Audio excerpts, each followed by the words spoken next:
and welcome to a brand new journey and a brand new chapter on this musical quest that I have chosen to go on. This is a video where I'm going to be breaking down the first song on my debut album, Lovesick, off of Lovesick. Roll the intro. Sean Childers production. All right, now, first and foremost, before we get started here, I want to shout out one album that was very, very crucial and instrumental in the creation of this album, and that is this album right here. If you have not heard this album, it is Man on the Moon 1 by Kid Cudi. Go listen to it. It is one of, if not, it's not my favorite, but it's one of my favorite albums that I've ever listened to. It was very, very crucial towards the making and the inspiration behind this album. And to be honest with you, it's a lot of the reason why I'm still here today. It's a damn good album. It's one of the few 10 out of 10s that I would ever give to any album. And it's worth the listen. You should go check it out. Now, without further ado, let's jump on into it. Here, I'm going to go ahead and give you the intro to Lovesick.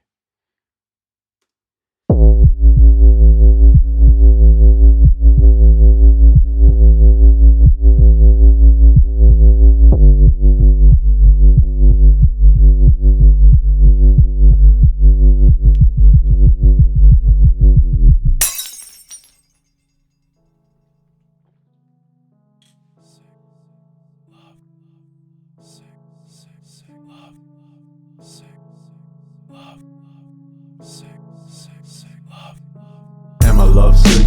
Am I sick of love? Keep it on my heart with an arrow from above. Now I'm asking myself, am I even enough? I guess that's the price you pay for falling in love. Yeah. Alright, so jumping straight into this, the first thing that I want to bring up is this intro right here. So, really what I did here, and this is a pretty simple trick in order to get this. I was kind of lazy with this in hindsight, but this was also made, keep in mind, while I was learning how to do all this stuff. It's a pretty simple kick. It's just a kick that a buddy of mine had given me, and then this EQ right there to just filter it off to make it sound kind of like a heartbeat. And I've got it normal speed here, a little bit sped up here, a little bit faster here. So it kind of gives that, like, I guess the best way I could describe it would be like an anxious feeling. Um, and that's really what I was going for with this, was I wanted to have this song feel like it was anxious, like that anxiety around heartbreak and that anxiety around falling in love with somebody. And then if you notice right here, this right here is this glass intro. It's just a glass. It's just glass. That's literally it. See, that's it. And I wanted that to be there to represent what it was like the suddenness and how quickly heartbreak can happen and how quickly that kind of thing could come in and just blindside you, because it's never ever something that just happens gradually. I mean, I guess it does happen gradually over time because people get fed up with their shit, but to the person that gets heartbroken, it's never just a gradual. I don't feel like it's ever really a gradual thing. It's sort of just bam, life smacks you upside the head. Hey, buddy, you got a broken heart now. Like, that's just kind of how it goes in this world. And I wanted to kind of illustrate that and demonstrate that with my music and show that that's kind of how that works. And when I was doing that, it kind of felt empty, and that's why I threw the bass line in there. Plus, I wanted the bass line to go in and be like, damn, like, the hell's going on here? You know, have that and then, like, the heart pounding in the background. Like, it just kind of sounded cool, in my opinion. I thought that it was a really good idea. So after that, I've got this little piano right here, and you can see, I'll show the automation. So after it breaks, the piano kind of goes, it starts fading its way back in. And I kind of wanted that to be, in hindsight, it kind of feels like the healing process and how it's not a linear process. It doesn't happen just bam, right away, you're back to normal, back up on your feet. It's really like a slow build of like, I'm not okay, man. I'm not okay. Okay, maybe I could be okay. All right, what do I have to do to be okay? Okay, I'm gonna do these things to be okay. And then you're like, damn, man, I'm still not okay. Like, why is this taking so long? And eventually you get to a point where you're like, okay, I'm good now. And so there's that gradual piano kind of coming in, and it's like really kind of pushing the dynamics of the song up a little bit. And it's like goes from this low, there's nothing playing, to Now all of a sudden there's this like kind of peaceful piano coming in. It's like almost indicative of like, I mean, it's definitely a sad piano, but like it's very indicative of like, okay, we're getting back into this. Like it's sad but peaceful in a weird way. It's like a sad kind of bliss. And right here, I wanted to go ahead and just for some flavor on the song, really, I recorded these and it was me saying sick and me saying love, which the song is called Lovesick. I just thought that it would be cool to throw something else in there vocally to kind of pan it around and mess with it a little bit. I do a lot of panning in my music because I just think that it rewards the listeners for listening to the way to music the way that I think it should be listened to, which is in some headphones. Because you miss so much detail that an artist puts into it if you don't have headphones on. Because there's stuff that's going to be moving left to right. There's an atmosphere to be created, an immersion experience, and that's what I was trying to create with this album. And what someone like a Kid Cudi would create on like a Man on the Moon. And for me, like that immersion was so instrumental and important that I wanted to use that as like one of the first things to really I wanted that intro to capture you and be like, "Hey, welcome to my world. Welcome to my head. Let me tell you a story while you're here." And I had if you look right here and if you listen, it'll say sick love, sick sick sick love. A lot of the outside of heartbreak, another one of the undertones and the themes of the album is this like spiritual growth. This like at this point in my life, I was really trying to like get close with God and get close to an entity. I'm not a Christian. I'm not going to sit here and pretend that I am. I grew up a Christian. I grew up in a very Christian area as well. But at some point in my life, I kind of just got curious about other things. And I didn't really feel like that any one religion had it all right. And I kind of wanted to step into, well, how about I just pursue a relationship with whatever this thing is on my own and by myself? I don't need something else. And I was going through like a bit of an existential crisis at this point in my life, and it constantly felt like I had some like dark figure following me around, basically in my head of like trying to weigh me down, trying to pull me down, trying to get me off my track and off my path. And I feel like in Christian culture, like, the number 666 is very synonymous with the devil and like the demons and shit like that. So I wanted to have like 666 be a double entendre of like 666, make it kind of sound like it and make it kind of give off this like eerie, like kind of vibe of like, okay, well, like what the hell is going on right now? Like what are we doing here? Like this atmosphere that I'm creating is just it's just you're basically like what the fuck more or less. And so the chorus we jump into, I'm gonna have my lyrics pulled up right here so I can get it word for word because I know them, but I don't want to try to do this off of memory. It's too late for that. So the chorus comes in and it says, "Am I lovesick? Am I sick of love? Cupid shot my heart with an arrow from above. Now I'm asking myself, am I even enough? I guess that's the price you pay for falling in love." Now, I want to share the origins of this song right now. So back in 2020, right after the pandemic, COVID, oh my God, scared, it's terrifying though. It's it's so wild to think that we're 4 years removed from that now at this point. But back during then, I didn't really know what I was doing with my life. I wanted to be a physical therapist, but I'd realized I didn't have the passion for it. Like I just didn't really love it. And I wanted to find something that I loved. And I thought I was talking to this girl. Turns out I really wasn't. Um, I was talking to this girl and I was really interested in her and she wasn't really interested in me. And me back then, I was like this old fashioned minded kid of like, oh, like everyone only talks to one person, everyone's loyal. Like I gave everyone like the benefit of the doubt and went about it in this like very innocent minded way, this ignorance is bliss kind of mindset of like, I had no idea what the dating world had turned into at that point. I thought that people still like, oh yeah, let me take you out on a date. Let me pay for the date because I'm the guy. Let me get your door for you. Oh, you're cold. Let me give you my hoodie. Like that kind of stuff. I thought that was still what the dating culture was, and I didn't realize it had completely evolved from that, devolved from that, whatever, however you want to look at it. And long story short, this girl ended up choosing a different guy over me, and I was like blindsided by the fact that she had other options and that she was talking to another guy that wasn't me. And I so on I kept up with her a little bit and kept up with, because my buddy tried to set us up initially, and then she wasn't really interested, and then, or she wasn't looking for anything, and then I reached out myself a few, like 5 months later, and then started talking to her, trying to get to know her, and then she ended up with this other guy, and then after that, I kept up with her through that, like through social media and whatnot, and they broke up, and I was like, bro, now's my time. No, it wasn't a stupid ass idea. But on January 13th, 2021, I sat down in the recliner in my mom's living room, and I wrote to my buddy Nate. Nate, if you're watching this, shout out to you, because if it wasn't for you, none of this would have been possible. He gave me FL Studio to get me started. He gave me a beat pack that he had, and that really got me started on all of this. And I looked up on his YouTube. His name's Adgit on YouTube, Adgit. He's got a beat on there called No Jokes, and I wrote the following. I'm tired of living with this fucking label, tired of keeping how I feel under the table, walking around this world and I'm trying to be faithful, scars from my past and I'm trying to be grateful. They made me who I am, a man on a mission to save these fucking kids from the pain that they feel in. Searching through life, I try to find my meaning, look the game in the eyes and it seemed appealing.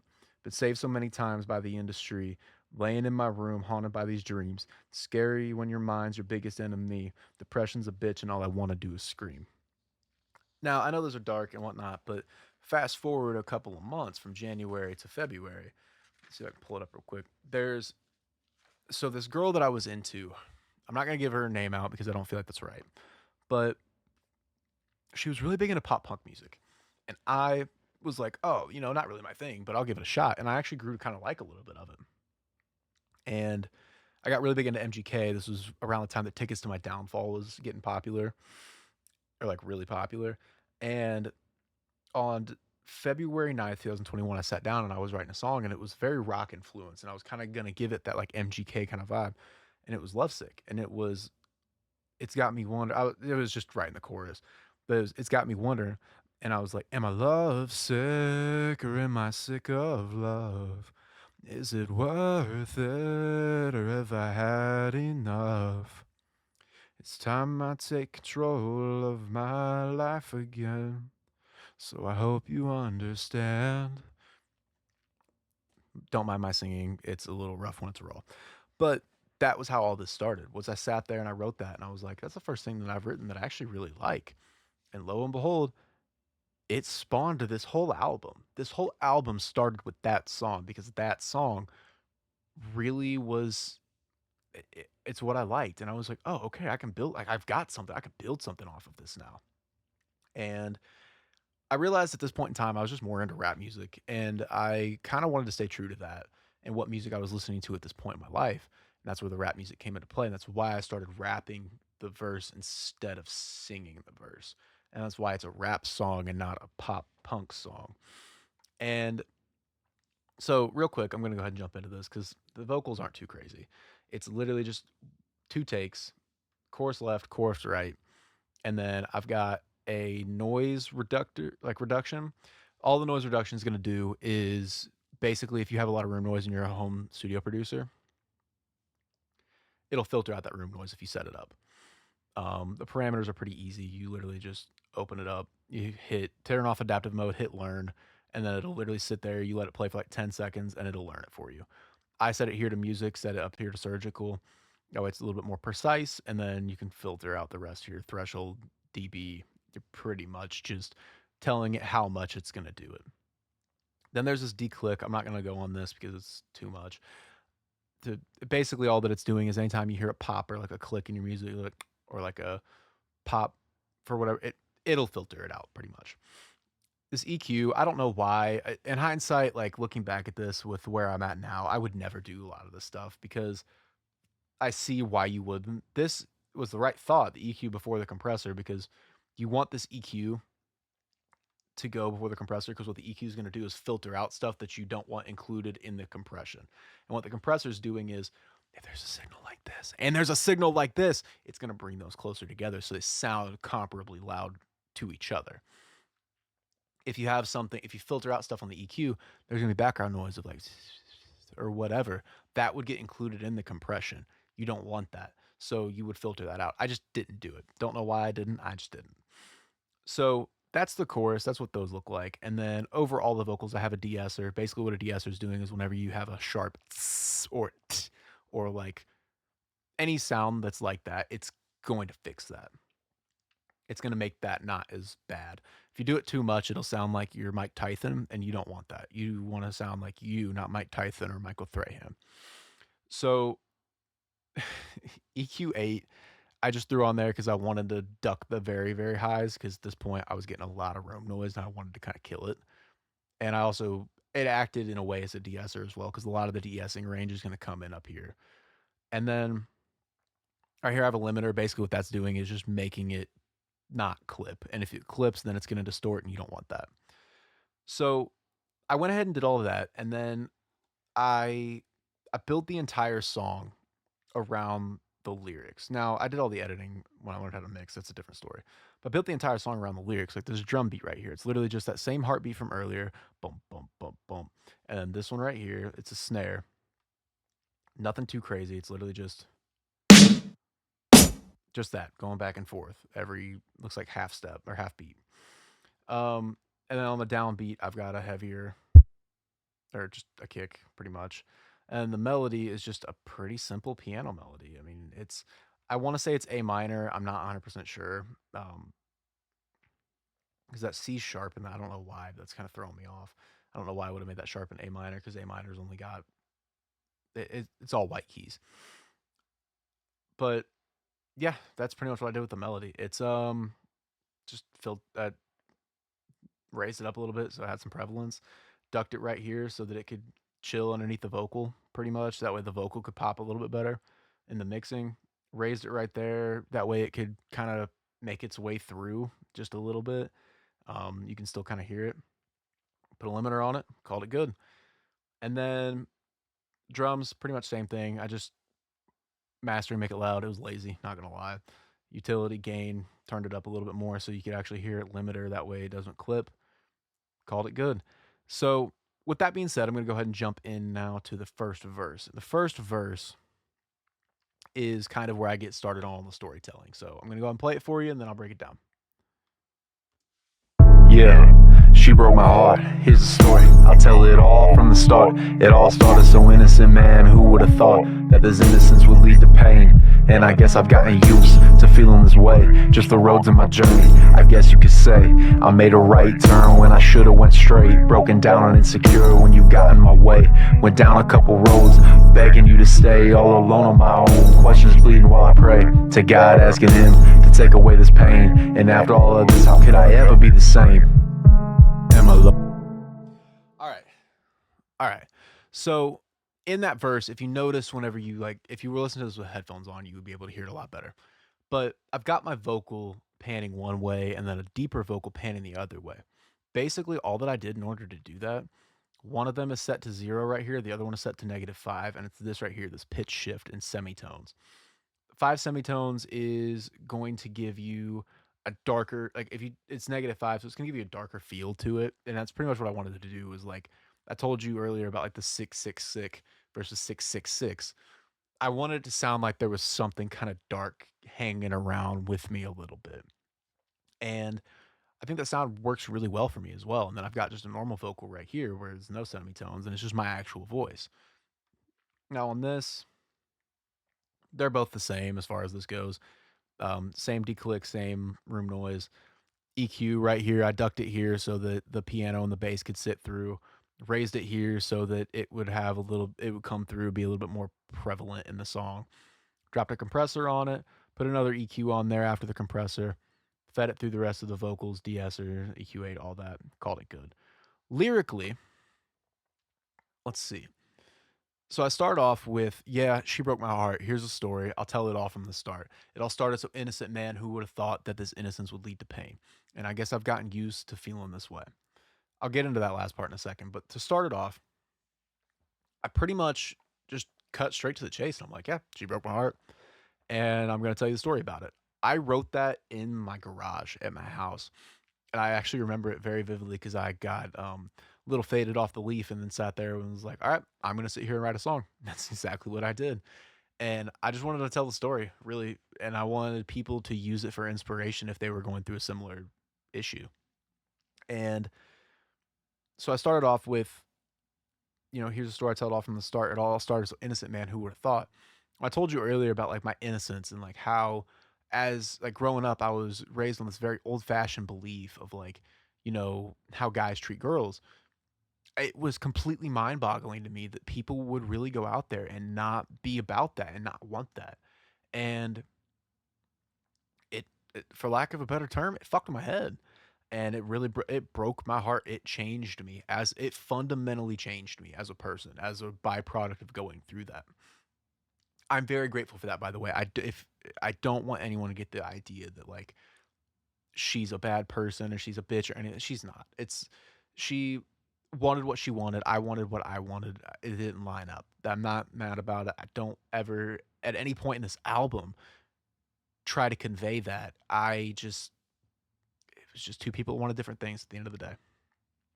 And but that innocent thing that I was holding on to within myself was like I couldn't get over it, and it really fucked with me. And the next thing that I throw in here is, let's see. It all started as an innocent man. Who would have thought that this innocence would lead to pain? I was really, like I said, the innocence did lead to pain, and I was really tore up about that. And then it goes into, and I guess I've gotten used to feeling this way. Just the roads of my journey, I guess you could say. I made a right turn when I should have went straight, broken down and insecure when you got in my way. Went down a couple roads, begging you to stay, all alone on my own, questions bleeding while I pray. To God asking him to take away this pain, and after all of this, how could I ever be the same? That's a good fucking question. Because, like I said, I was really heartbroken. I'm going to keep reiterating that because it's a very important theme throughout the entire album. I start talking about roads, though. And really, at this point in my life, I didn't know what to do because it felt like I came to this fork in the road of like, move on from this girl or wait and stick it out. And for me, I was loyal to a fault back then. So when I had made my mind up that I was going to date this girl and that I was going to take her out on a date and treat her right, and that didn't happen, I didn't know what to do. And I was committed to that. So it was hard. Like for me, it was like leaving a toxic relationship. I'm highly doubt she feels the same way. But for me at that point, that's what it was like. And so when it felt like that fork in the road, and like with a fork in the road, you got to make a decision. I mean, you're driving straight right now. Are you going left or right? Because if you go straight, you're going straight into a cornfield or into a ditch. For me, I was really tore up because you're sitting there looking at the signs and you just see the road continues on both ways. It doesn't tell you where you're going. And I didn't know where to go. And I was caught in no man's land. And I was in a lot of pain that way. I was going through a lot. I didn't really know what it was to do. And I kept calling out to God and trying to figure out what the hell to do because I had no other answers.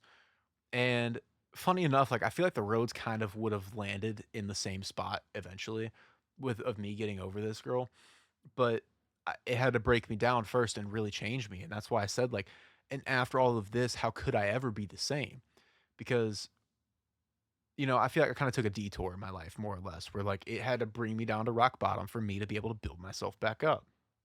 And a lot of that building up process started and sparked from this girl because prior to me even doing any of this, like I got to know, like I was trying to get to know this girl. I was trying to get with her, and I remember like I was going to school for physical therapy, and I didn't want to do it. I was going through this existential crisis, and I shadowed my uncle. I realized then I really didn't want to do it, and I was just left in this land. On top of what the situation with this girl, I was left in this land of like, what the fuck do I even do with my life? Like, what do I do career wise? And getting to know her, she was doing music. She was making music. She was recording music and performing and was in a band. And I literally sat there and I was like, what, Sean, what do you want to do? What do you want to do with your life? What do you want to be known for? What do you want your legacy to be? All this really tough questions. And I was 20 years old asking myself this. And I remember like I was talking to her and I was like, I just thought it was the coolest thing ever that she was into music the way that she was. And I never had the confidence in myself. Like when I was younger, I was dreamt about doing something like that. I was like the biggest Big Time Rush fan ever as a kid, and like I love that band. I love that show. I wanted to be in like a band or a boy band or whatever it was, and I had never like there was that, and then like I just never wanted to pursue it. I never actually had the confidence in myself to think I could do that. And then when I got into middle school and I was in band, like my family was didn't have the money for it. Not necessarily poor, but like we just didn't have the money, that spare money to be saving. And I took it upon myself to make that financial decision for my family because like I didn't think we had the money to pay for me to continue doing band and doing baritone. And then on top of that, I also just kind of wanted to study hall and ended up push came to shove and something had to give and it was music. And here I am years later at this point, like 8 years later, coming right back around to it and something that I've always loved since I was a kid because it helped me through the hardest times that I've ever been through, this time included. Now, I'm going to go ahead and let it keep playing. Am I lovesick? Am I sick of love?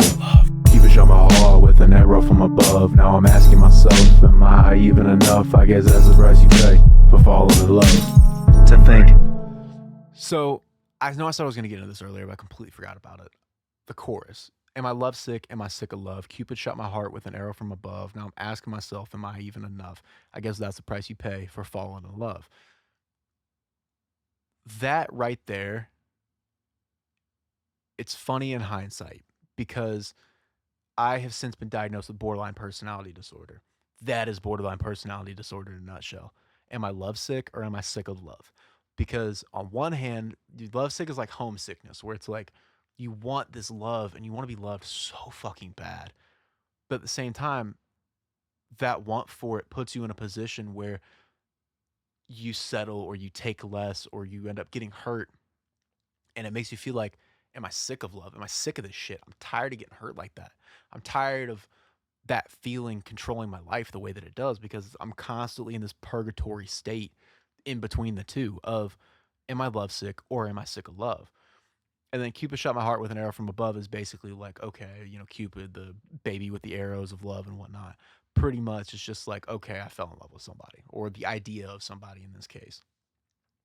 Now I'm asking myself, am I even enough? For me, like that feeling of love and that feeling of infatuation that I was experiencing with this girl started having me ask those questions of like, it brought up all those feelings of that past trauma in my life of like, am I enough? Do I think that, like, it was challenging those beliefs in my brain of like, am I enough? I don't know. I don't think that I am at that point. And then I guess that's the price you pay for falling in love is basically just kind of me acknowledging that in a nutshell is like you can't, I don't think you can fully experience a feeling like that to the full extent that it needs to be if you haven't gone through and learned how to love yourself, that is like the entirety of this album is me figuring out the fact that I've got to love myself. And so I'm going to go ahead and keep playing the next verse and I'll get back into that. To think this all started with an old friend. He didn't really want this girl, so he shared his dividends. He passed on to me as I sat still on the fence. Insecurity inside of me causing my lack of confidence, and I tried so hard and got so far, but in the end I wasn't the only man in the game. Another dude to come around and he wanted to play. He stole it from me and took us so far away. I picked up the broken pieces left inside of me, demons swallowing me whole as I live and bleed, bringing me down on my knees. I pray to God for relief while I'm chewing on some leaf, just trying to find some damn peace. And my love sick. All right. So, right there, I get into telling more of the story. And I already told a little bit of this about my friend, like setting me up and whatnot. But it starts to think this all started with an old friend. He didn't really want this girl, so he shared his dividends. He passed her on to me as I sat still on the fence. Insecurities inside of me causing my lack of confidence. Pretty much what that there is saying is telling the story again. And so there's a buddy of mine. He set me up with the first girl that I dated in my adult life. And he tried doing it again. He had talked to this girl. They didn't really, they hit it off really well. She was super into him. He wasn't really into her. And he kind of backed out and was like, I kind of feel like that he probably just felt bad and wanted to make up for it. I don't know if that was really the truth. I haven't had that conversation with him or not. But he messaged me and was like, hey, what do you think about so and so? And I was like, yeah, she's cute. I'm interested. And I thought that meant that she was interested in me. So that's why a few months later, I ended up reaching out and was like, oh, maybe she's interested in me. Clearly she is. If that conversation happened, I just didn't quite get that at that point in my life. And like I said, he didn't really want this girl. So he shared his dividends. He passed her on to me as I sat still on the fence. Basically, I didn't really know what to do. And that it's like that fight, flight, or freeze is basically what that woke up in me was, there's in that going back to that road analogy, there's I can go right, I can go left, but I'm sitting there like, oh, bro, I don't know. Do I go right? Do I go left? Like, what do I do? I'm feeling like I'm Tony Romo out here calling the game. I'm sitting there like, oh, I don't know, Jim. But I, I had no idea where I wanted to go, and it just basically caused me to sit there and do nothing. And then next thing I know, there's another dude that comes in and she's more interested in him. And like I said, that was like what sparked all of that all of that pain and that like suffering that I went through pretty much was my own actions at the end of the day. Now, insecurity inside of me causing my lack of confidence. I'm gonna tell you right now, if you are an insecure person, we all have insecurities and things that we've done that we're not proud of. That's fine. But if you let your insecurities rule you and control you, you're not going to be a confident person because you won't believe in yourself. And that was where I was at this point in my life. I'm a very different person from what I was back then. I'll have to show you guys a picture of me and like flash it up on the screen or something like that because oh my lord, bro, like I was down bad at this point. Like I was 148 pounds. I mean, I'm still a nerd, but like I was a nerd back then. And I just didn't know what I was doing at all. And I was very inconfident. I looked for someone to fix me subconsciously. And this going through this basically brought that out of me where it was like I had to face that. No questions about it. I had to face that. I had to come face to face with the fact that I had been through a lot. I hadn't dealt with any of it, and I was looking to someone to fix me when I needed to be the one to fix me. Because at the end of the day, a wise woman once told me, you can't love somebody until you can love yourself. And that's true. So let's see. I finished this verse out with, and I tried so hard and got so far, but in the end, I wasn't the only man in the game. Another dude had come around and he wanted to play. He stole her from me and took her so far away.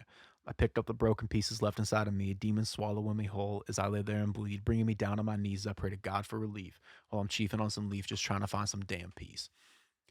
I already told you there was another guy that came in, took her from me. In my perspective, that's how it was. In all actuality, she was probably just interested in him more. That's fine. I was oblivious to the fact that that was a thing in modern dating. And like I said, it's like I was left brokenhearted and it was just me. And I had to pick those pieces up and carry on and move on with my life and understand that like at the end of the day in life shit happens. And it's not about shit happening. It's about how many times can you get up when life punches you in the mouth and how many times are you going to swing back at life? Because if you let it keep you down and develop this victim mentality, you're never going to go anywhere. You're never going to get the things that you want out of this life. You're just going to complain that you don't have them. That's no mentality to have in this world because it's not going to get you anywhere. It's just not. You're going to be miserable. And unfortunately, there are way too many people in this world that spend their life wallowing in that self pity rather than trying to do what they can about it and leveling up. And if there were more people trying to level themselves up, I think we'd be in a lot better place as a society, personally. It's a little bit of wisdom that I'm dropping on y'all for this video. But so, like I said, I picked up those broken pieces left inside of me. The demons swallow me whole as I lay there and bleed. Bringing me down on my knees, I pray to God for relief while I'm chiefing on some leaves, just trying to find some damn peace.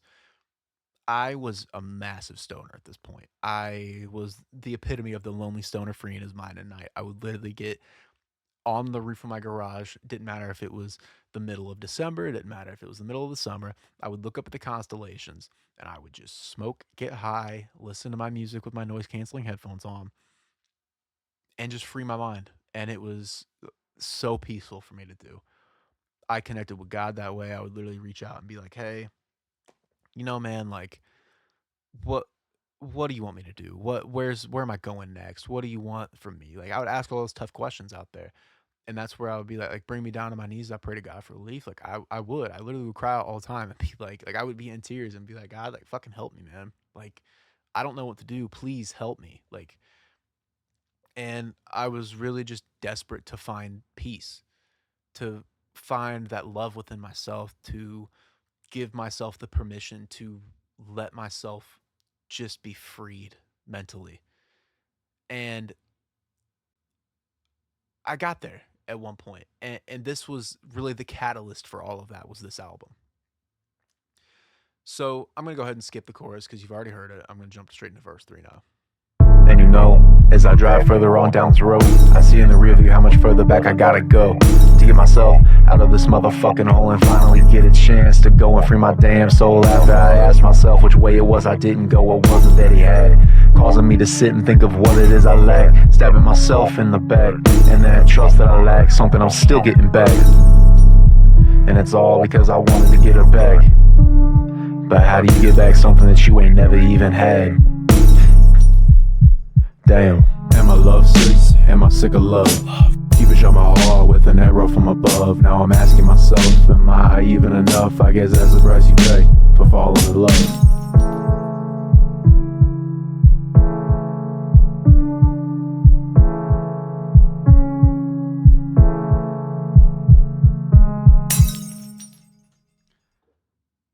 So that's the end of the song. That's literally how it ends out. So pretty much what I did was I finished the last verse with, let's see.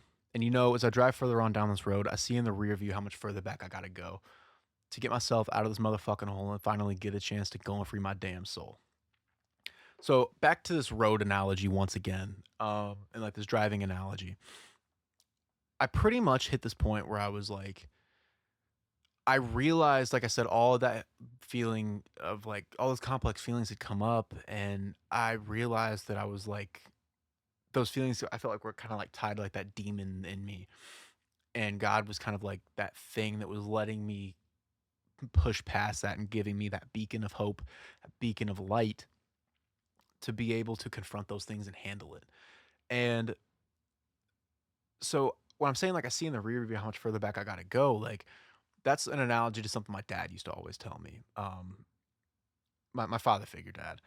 He would always tell me, don't drive. He'd be like, son, don't drive looking through the rearview mirror. You can't do that. And really what that means is like whenever we're driving, if we're looking in the rearview mirror, we're gonna get in a wreck. It's kind of the same thing as like take too long staring in the sauce, you'll get lost in it. Like if you're looking through the rearview mirror, you're not paying attention to what's coming, the blessings that are coming your way. You're not paying attention to all the beautiful things that are in this world, like, you know, nature and like the people around you that really love and care about you. Or like, you know, an opportunity that's coming your way. Like you're blinded by this past of pain that's haunting you at the end of the day and costing you everything. And for me, like I realized that in order for me to continue to go forward, I had to park the car and look in the rearview mirror because otherwise I was gonna get in a wreck. And like I realized I was like, if I want to keep continuing, I need to look back into my past and really gain an understanding of myself, who I am and where I came from, and see what I can do about it. Because there's some things that are out of my control that I'm not gonna be able to do anything about it. I got to make peace with that. But there are things that are in my control habitually. Like at that point, I think I was eating like one meal a day. I didn't drink any kind of water. Like I didn't work out. I didn't have a hobby. I didn't want to do anything. I shit you not. I had no job. I was not in school. I dropped out. I would lay in my room after getting high and listen to music. And that was it. Other than that, I'd go and hang out at my buddy's house and we would play Madden. Fun fact for you, if you didn't know, I was never ranked, but I was playing and beating people in the top 10% of all online play. Like I was a fiend at Madden for some reason. But back to the song. I I look back at this and like I was looking back at my life and I see in the rear view how much further back I gotta go. Like I realized how much there was there. And that's a very overwhelming feeling because you sit there and it's like, man, like there's a lot here. Looking at the trauma, looking at what I've been through, and looking at what I still got to go through. And a lot of people I feel like can get discouraged by that. But I'm here to tell you, like, don't get discouraged by that. It's going to take time and you need to give yourself that time. That was like, in hindsight, really one of the first acts of love that I had given to myself was like giving myself and gifting myself and giving myself that permission to give myself that time to heal and go through it. And going on through is like to get myself out of this motherfucking hole. Like I dug myself a hole and I was like, fuck man, like I gotta get out. And then it was to finally get a chance to go and free my damn soul. Like I wanted that peace that I had talked about in the previous verse of like, I wanted to be free from my past, be free from those things that were haunting me, and that thing that was looming over me constantly, telling me that I wasn't good enough, telling me that I didn't deserve to be loved, telling me that, you know, I was never going to be shit. Like, I wanted that to go away. And that was the only way out, was to pull the car over, stop, and go through what was in the rearview mirror trying to chase me, because I was running out of gas trying to run from it. And after I asked myself which way it was I didn't go, what was it that he had, causing me to sit and think of what it is I lack, stabbing myself in the back, and that trust that I lack something I'm still getting back. And it's all because I wanted to get her back. But how do you get back something that you ain't never even had? Damn. Damn is right, because that's a tough question right there. As I said, this guy that had come along, like, I was really envious of him. I was taking for granted the blessings that I had, because he had what I at that point in my life, I wondered what he had. I was like, oh, is it the floppy Gen Z hair? Is it the chain that he's got on? Like, what does he have that I don't? Because I was sitting there thinking, like, oh, I'm the perfect guy. I'm doing everything right. I'm the type of guy that'll take her out on a date and shit like that. No, it's like, really what it boiled down to was the only thing that he had that I didn't have was confidence in himself and the girl that I wanted. And when I realized that, like, that really changed my perspective, because I was so focused on comparing myself to him that it was, I didn't even know what to do. Like, I hated myself because I wasn't him. And then I realized I was stabbing myself in the back, and that, like, I wasn't trusting myself. I wasn't confident in myself.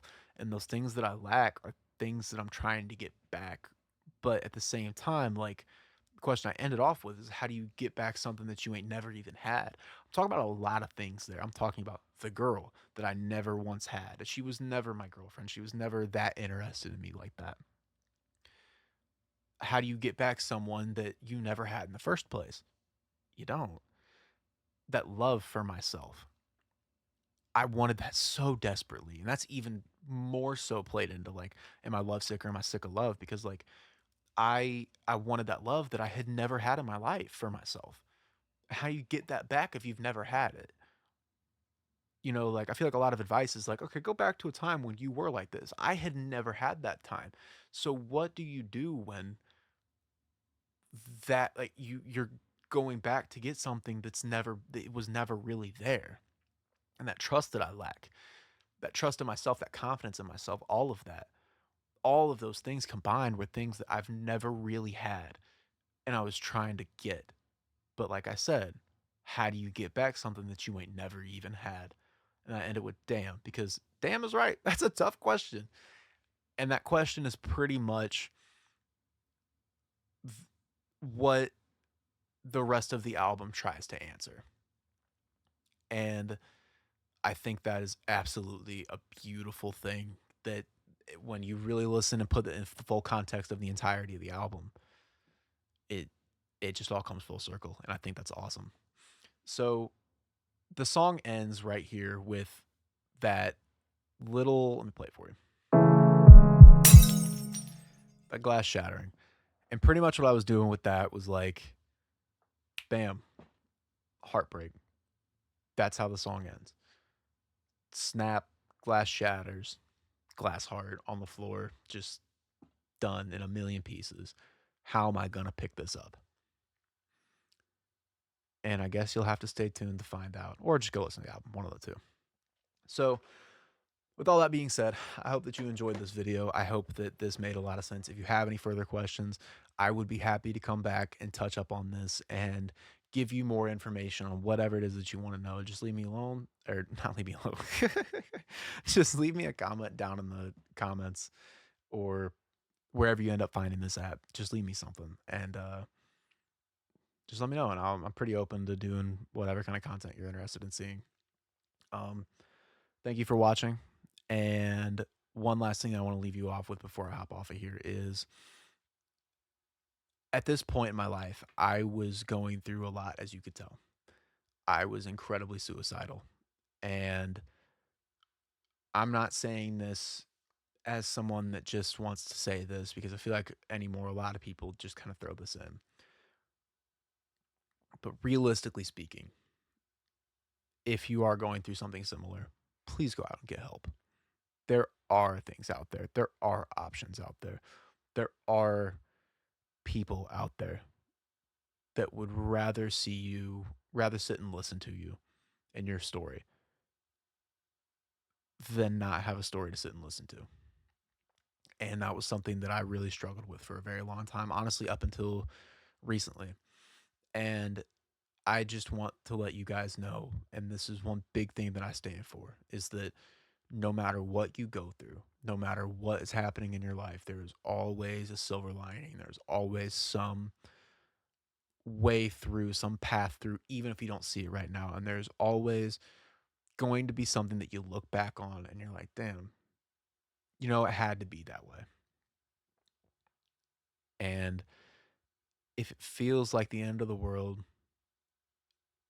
it's probably not, because things end up good in the end.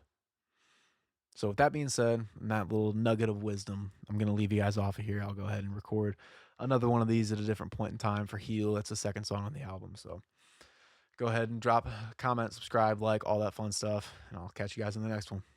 Peace out.